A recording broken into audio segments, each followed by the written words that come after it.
Welcome to my Gen Chemers. This is the Wednesday morning video taking place remotely because I'm at the Chicago meeting, the parts cleaning conference at the International Machine Technology Show. So if you're not watching this on Wednesday, hopefully you're watching it before Wednesday, trying to get ahead on ALEKS. These are going to be some of the problems that we work on for the Wednesday night deadline. And I got a couple of good jokes here. Today we're going to talk about the oxoanions, and here's a joke that includes the oxoanions. So you've got a pomegranate, and if the pomegranate has one less oxygen, it's a pomegranate, I guess. Anyway, they're trying hard. Give them a little credit. And then I thought this was kind of cute because I like cats in general. So this sodium cat explodes when he touches water, and yes, sodium reacts with water. And this is chlorine. Yes, it was used as a chemical warfare agent in World War I. But when they get together and react, a lot of energy is released, and then you have sodium chloride. And of course, he's saying, I make the soup too salty. That's his way of destroying the world, because that's what cats are supposed to do. So here we are on Wednesday, 9/11, and we're working towards, I guess I'm working on 1/3 of the homework that's due on next Monday. So CHO2D, Part D of Chapter 2 on the ALEKS modules is not due until Monday, but we'll break it into thirds. So today's video is going to be kind of short. You're just working on memorizing the different polyatomic ions, and today we're focused on those oxoanions.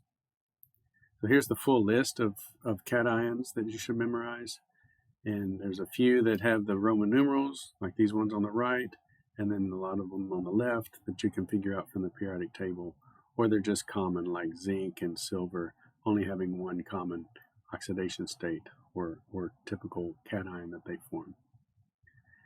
It's the anions that require a lot of work, especially the oxoanions.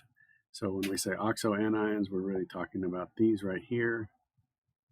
All the 8s really probably should include acetate as well. Last video I discussed what the difference is between these two structures. So if you didn't catch that, go back for review. It's in the first third of that video. Then we have all of these down here that are the 2+ oxoanions, carbonate, chromate, dichromate, and sulfate. And then we have the one that's -3. I hope I didn't say +2, I meant -2. So the -3 phosphate ion. Now we're going to use these as our base model, like I talked about last time. And then if we subtract or add oxygens, then we change the name a little bit. So let's look at that scheme again, and we'll have that in a second. So let's review the naming ionic compounds that have these polyatomic ions. And so here we have sodium, and this is the acetate anion. And so again, the charges match, so we just have sodium acetate. That's the name of it. And so we don't have any parentheses or anything like that. Here's calcium. It's the 2+, as you see here. It's in the group 2A. And then we have the cyanide anion, and it's a 1-. And so we're going to need parentheses around the cyanide. We're going to need 2 of those because we have to have the charges match. So that's how we're coming up with these empirical formulas. So you got to have 2 cyanide ions, the anions, to match the 2+ on the cation of calcium. So that's just going to be calcium cyanide. Calcium always forms a 2+ ion because it's in group 2A, so we don't need Roman numerals. Same with barium. Barium's in group 2A, don't need Roman numerals. And this one is phosphite. So if we go back to our base model here, PO4 3-, that's the phosphate. Okay. And so if we have a PO3, then that's a phosphite. So looking at this, we have barium, and this is the 2-3 thing, the crisscross. So we have a 2+ over here, so that's going to come over here and produce a 2 on the parenthesis. And then we have this 3 over here, it's going to produce a 3 on the metal. So that's Ba3, PO3, 2. And then that's the ITE version, so that's barium phosphite, because it has 1 fewer oxygen than the phosphate because of this 3.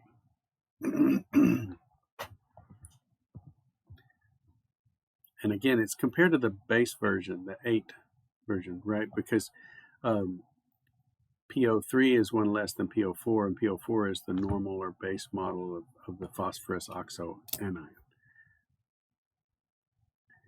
Then the iron, we're looking at this, we got one negative charge on the permanganate anion, and so then we need 2 of those. We need the parentheses for this. And now iron is one of those that needs a Roman numeral. It's not a group 1 or group 2 metal. It's not one that has only a single common charge, and so we're going to need to do iron 2 permanganate. Calcium is group 2A, always going to be 2+. This is nitrite. It's one less oxygen than nitrate. Nitrate's the base model, so NO3- is our base nitrogen oxoanion. And then if we reduce that to NO2, then it's the nitrite. So here's the chemical formula, calcium nitrite, and here's what we would say we don't need Roman numerals. Calcium's group 2A. All right, so there's some interesting little tidbits in this, especially with these oxoanions. So I know we covered a lot of this in the last video, but this is just more practice. So that's because this too. So notice that you can't say that ite stands for 3 or ite stands for 2. It's always compared to the base 8. So if nitrate is NO3, then nitrite is NO2. If phosphate is PO4, then phosphite is PO3. Those are the major examples of that. If chlorate is ClO3, then chlorite is ClO2. You see how the ites are always one less oxygen than the 8s. Okay, so it's just more practice. So we got the sodium chloride. Let's look at this one here. Chromium. How are we going to break this into its ions? Well, we don't know what the chromium is. It could be chromium 6, it could be chromium 3. So we've got to use the knowledge of our anion to tell us. So we're looking at this anion, we know that that's going to be an OH-. So it's a -1 inside the parentheses, and there's 6 of them. So we know the chromium has to be +6. Okay. So we've got the OH, which we know is OH-. There's 6 of those, so we end up with the chromium +6. And so that would be chromium 6 hydroxide would be the name. Okay, this one, we know the chloride is 1-, and we should have memorized the ammonium ion, the NH4+. And so that's the 2 ions there, NH4+ for the ammonium. This is in the chloride, group 7A is going to be a -1. And so this is ammonium chloride. No parentheses, no Roman numerals or anything like that. Here we have chromium bromide, but which is it, chromium 3 or chromium 6? Well, we know the bromide is Br-1. It's group 7A. It's always going to be a -1, and there's 3 of them, so we know that it's chromium 3+.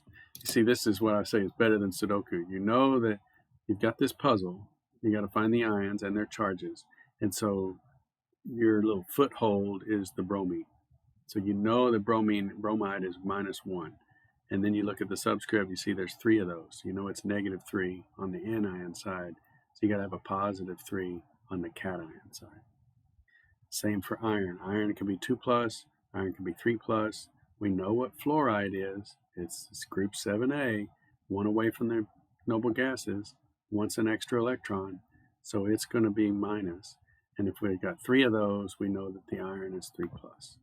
So this would be iron 3 fluoride. The one above it would be chromium 3 bromide. The hydroxide one would be chromium 6 hydroxide. Let's do some more. Okay, this is weird. I haven't really seen the V element anywhere. You find it on the periodic table, you see it's on the metal side. So this is an ionic compound.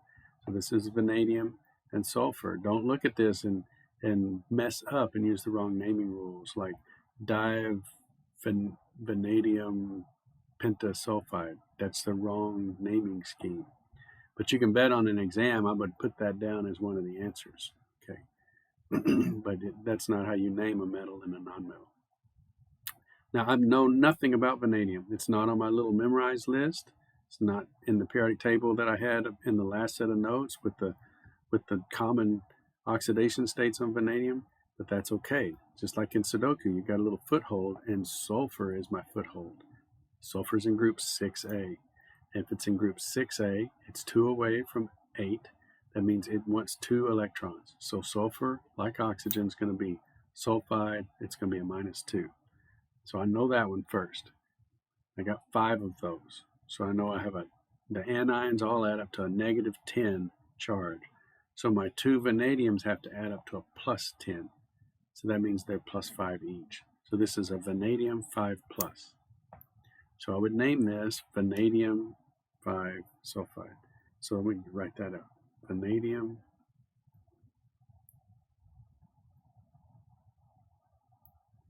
Roman numeral 5 sulfide. And that +5 is all I need to know to get all this to work out. And I would end up with, because 5, if I'm trying to make vanadium 5 sulfide, and each of the sulfurs bring in 2 charges, I'm going to end up, this is going to be the only molecular formula or empirical formula I can come up with that would match the vanadium 5 sulfide, because I know sulfide's a -2. Okay, the next one, NiO.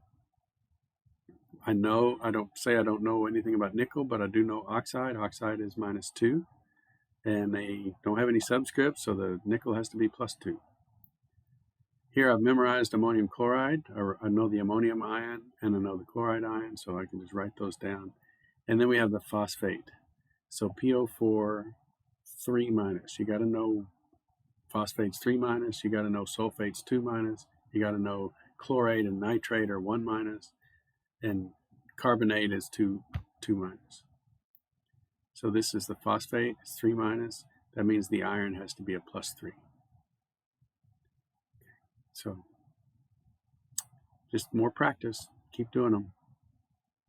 Okay, here's again that diagram that showed the different base models, I call them, the 8s from carbonate, nitrate, phosphate, sulfate, and perchlorate. So not only do you need to recognize the molecular formulas for these anions, but also their charges. So you need to know that carbonate is a 2-, and nitrate is only a single -, and phosphate is 3-, and sulfate's 2-, and chlorate and perchlorate is 1. Not sure why they put the perchlorate in here. They should probably put the chlorate on here, ClO3. But here's this whole scheme for the perchlorate, and I went through this, I think, well last time. Yeah, that chlorate ion, I call it the base model. If I get more oxygen, then it becomes perchlorate. 1 less, it gets ite. Remember, 8 to ite, we lose an oxygen. And then if I lose an oxygen from the chlorite, I make it less than, which is hypo. So it's hypochlorite. This is relative to the 8 version, so that phosphite and nitrite makes sense. You would reduce those oxygens. There's a sulfite, so SO3 would be sulfite. PO3 would be phosphite. NO2 would be nitrite. I don't think there's the carbonite.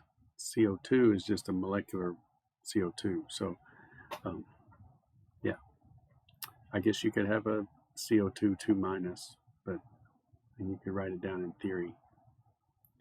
And then you have the carbonate ion, the phosphate ion, but then if you add hydrogens to those, you have like the hydrogen carbonate and the dihydrogen phosphate. You could also have the hydrogen phosphate where you just have 1 on there.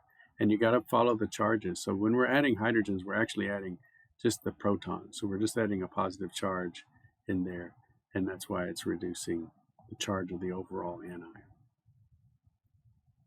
Okay, let's use them in names now. So let's complete the following table by naming these anion names. And so this will review us on the oxoanions. So this right here, SO4 2-. I've memorized that the base level or base model of the sulfur oxoanion is the sulfate, and it's SO4 2-. So that's sulfate. NO3 is the most common or base model for nitrate. So this is nitrate, NO3, and it's just a single minus. Now, all of the ones that are in group 7A, like chlorate. So if we go back, let's look at that series. See here, chlorate is the ClO3 with a single minus. You could also do the same thing, this whole series, if you got rid of the chlorine and you just did it with a bromine. So this would be perbromate.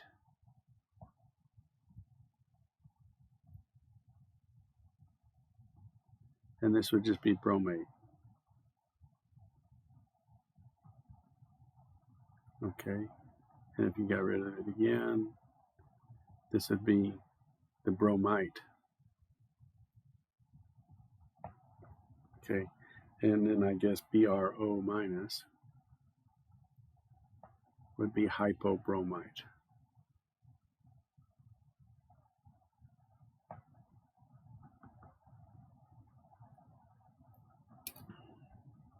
So all of the halogens, which is that 7th group, will behave this way and have all 4 of these, in theory, have all 4 of these oxoanions. So we get over here, we see this one, it has iodine in it, and it's the IO3. What is ClO3? ClO3 is chlorate. So this is iodate. Okay, so that's the iodate oxoanion. PO43 minus, that's the base level of phosphate. That's the one I've memorized. So phosphate. And then if I add 2 hydrogens on there, it's still got the PO4. And so that's the dihydrogen phosphate anion. Now let's go backwards. We've got the name. Let's write the chemical formula. So if I see the name sulfite in a problem or in the book, then I need to think about the formula. I know what sulfate is. I've memorized sulfate, SO4 2 minus. And going from 8 to 8, I lose an oxygen. So this would be SO3 2 minus. So that's the sulfite. Nitrate is NO3 minus. So nitrite has 1 less oxygen. So that'd be NO2 minus. Okay, so this is iodate. Iodite would be IO2.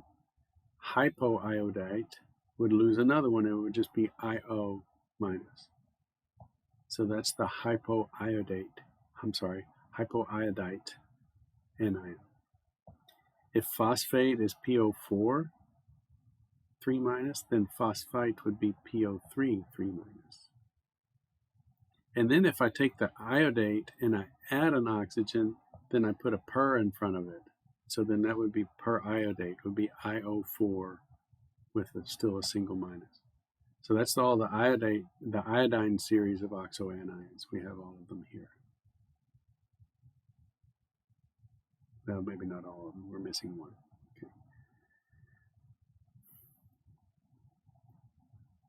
Okay, and let's see what's next. So the thing is, those are all the oxoanions and the practice that I've put into ALEKS for you.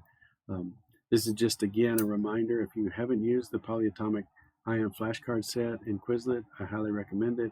Also, there's other flashcard sets in that classroom. You can join the classroom by going to this link.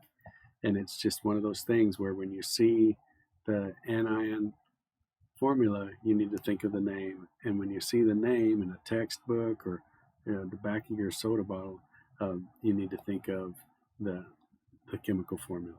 So there's really no way to connect the name to this other than memorization, because there's nothing about these 3 letters and those little numbers and a minus sign that you would be able to derive the name acetic acid. Okay, so you just have to associate the two through your memory. So it's a short video today. Enjoy the midweek. Start working on Monday's homework set today. We covered the things that are due tonight on Wednesday night. Actually covered those in the Monday video. So I've got a lot of small little bites over these next few weeks so that you can do the work on your own to memorize these.